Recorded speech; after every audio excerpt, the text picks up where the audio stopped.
ក្នុងដៃខ្ញុំនេះគឺជាប្រភេទសភៅដែលតាក់ទងជាមួយចំណេះដឹងដែលខ្ញុំចង់បង្ហាញបងប្អូនថ្ងៃហ្នឹងនៅក្នុងប្រទេសកូរ៉េបើទោះបីជាគេដាំដំណាំបានល្អបែបនេះទិន្នផលបែបនេះល្អខ្លាំងបែបនេះក៏ដោយប៉ុន្តែជនជាតិកូរ៉េគេនៅតែរៀនតាក់ទងជាមួយនឹងចំណេះដឹងកសិកម្មអញ្ចឹងទោះបីជាគេដាំបានក៏ដោយប៉ុន្តែការដាំបានរបស់គេនេះគឺនៅតែមានជួបបញ្ហាជាប្រចាំថ្ងៃឧទាហរណ៍មួយដើមនេះពេញប៉ោះមួយដើមនេះខ្ញុំចង់ចែកចម្លែកទៅកាន់បងប្អូនពីព្រោះពេញប៉ោះមួយដើមនេះវាមានលក្ខណៈពិសេសខុសគេហើយវាជាប្រភេទជំងឺដែលខ្ញុំចង់បង្ហាញបងប្អូនថ្ងៃនេះហើយខ្ញុំឃើញសភៅនេះមួយក្បាលតាក់ទងជាមួយនឹងចំណេះដឹងគឺល្អមែនទែនខ្ញុំឃើញមានច្រើនចំណុចណាស់ដូចជាចំណុចដែលជួបនៅលើដើមពេញប៉ោះនេះផ្ទាល់តើវាបណ្ដាលមកពីបញ្ហាអីហើយតើយើងមានវិធីសាស្ត្រអ្វីខ្លះក្នុងការ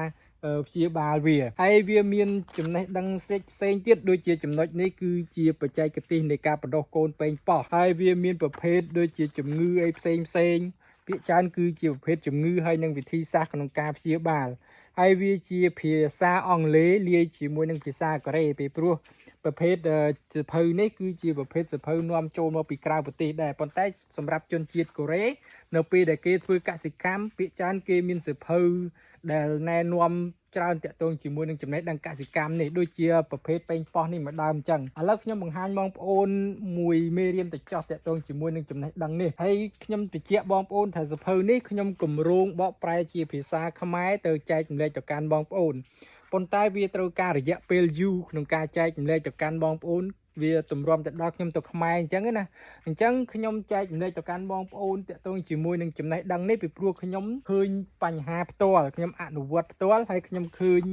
មេរៀននៅក្នុងនេះផ្ទាល់អញ្ចឹងខ្ញុំចែកចម្លែកទៅកាន់បងប្អូនបដើទៅទម្រាំតែខ្ញុំបានទៅខ្មែរវិញខ្ញុំយកសភៅនេះទៅព្រីនចែកចម្លែកទៅកាន់បងប្អូនវិជាកសិករខ្មែរយើងឲ្យយល់ដឹងអញ្ចឹងខ្ញុំចែកចម្លែកទៅកាន់បងប្អូនសិនថាពេញប៉ោះមួយដើមនេះវាបណ្ដាលមកពីអីបងប្អូនមើលចុះមួយដើមនេះវាលូតខុសគេស្លឹកវារៀងលឿង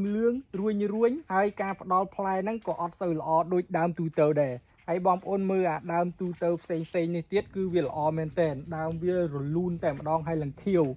ហើយមួយដើមនេះស្លឹកវារៀងលឿងហើយរួញតើវាបណ្ដាលមកពីអីនៅក្នុងនេះគេបង្ហាញអានេះគឺជាប្រភេទស្លឹកហ្នឹងស្លឹកដែលជួបបញ្ហាផ្ទាល់ហ្នឹង